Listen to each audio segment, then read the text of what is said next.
Tak, dobrý den, já se jmenuji Jaroslav David a dneska tu budeme dělat nový recept. Vám zatím řeknu, jak se dělá čínská polévka.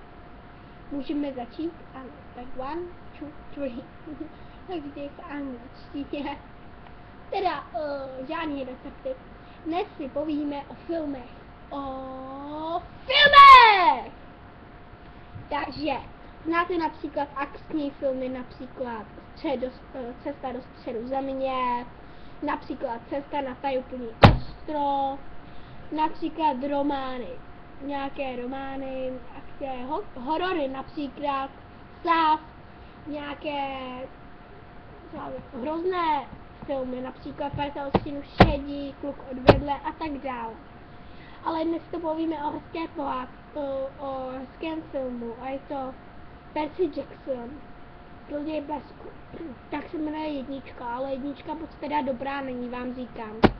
Lepší je teda 2, Percy Jackson, Mořenec půl. Je to moc hezký film.